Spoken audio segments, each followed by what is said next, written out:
ইরানের নতুন supreme leader হিসেবে দায়িত্ব গ্রহণ করেছেন প্রয়াত নেতা আয়াতুল্লাহ আলী খামেনির ছেলে Mostafa Khamenei. Assembly of experts তাকে এই পদে নির্বাচিত করেছে। দীর্ঘ সময় ধরে পর্দার আড়ালে থেকে ইরানের ক্ষমতার কেন্দ্রবিন্দুতে সক্রিয় থাকা মোস্তফা খামেনি এখন দেশটির সর্বোচ্চ রাষ্ট্রীয় ও ধর্মীয় প্রধান। ১৯৬৯ সালের ৮ সেপ্টেম্বর ইরানের মাশহাদ শহরে এক ধর্মীয় পরিবারে জন্ম নেওয়া মোস্তফা ইরানের দ্বিতীয় সর্বোচ্চ নেতা আলী খামেনির ছেলে। ১৯৮৭ সালে মাধ্যমিক শিক্ষা শেষ করার পরপরই তিনি ইসলামী বিপ্লবী গার্ড বাহিনীতে যোগ দেন এবং ইরান ইরাক যুদ্ধে শেষ পর্যায়ে অংশগ্রহণ করেন। ৯০-এর দশকের শেষের দিকে তিনি কোম শহরের সেমিনারিতে উচ্চতর ধর্মীয় শিক্ষা গ্রহণ করেন এবং সেখানে শিক্ষকতাও করেন। মোস্তফা খামেনি মূলত অফিস অব দ্য সুপ্রিম লিডারের একজন প্রভাবশালী নিয়ন্ত্রক হিসেবে পরিচিত। বাবার দপ্তরে কাজ করার সুবাদে তিনি সামরিক ও রাজনৈতিক ক্ষেত্রে শক্তিশালী যোগাযোগ গড়ে তোলেন।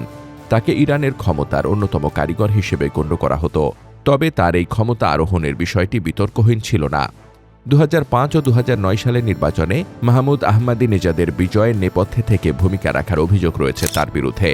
এছাড়া ২০০৯ সালে নির্বাচন পরবর্তী আন্দোলন এবং ২০২২ সালে জিনা মাহসা আমিনীর মৃত্যুর পর দেশব্যাপী চলা বিক্ষোভ দমনে নিরাপত্তা বাহিনীকে কঠোরভাবে পরিচালনার ক্ষেত্রে তার সরাসরি সম্পৃক্ততার কথা বিভিন্ন সময় গণমাধ্যমে উঠে এসেছে।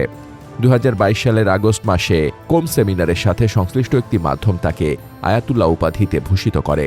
একজন ধর্মীয় নেতা হিসেবে যে ধরনের উচ্চতর পাণ্ডিত্য ও গ্রহণযোগ্যতা প্রয়োজন হয় তা না থাকা সত্ত্বেও এই উপাধি ব্যবহার তার উত্তরসূরি হওয়ার পূর্ব প্রস্তুতি হিসেবেই বিবেচিত হয়েছিল।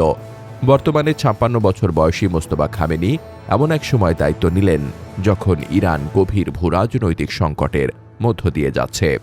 দীর্ঘদিন বাবার ছায়ায় থেকে পর্দার আড়ালে কাজ করলেও এখন থেকে তাকে প্রকাশ্যে ইরানের রাষ্ট্র পরিচালনার দায়িত্ব পালন করতে হবে।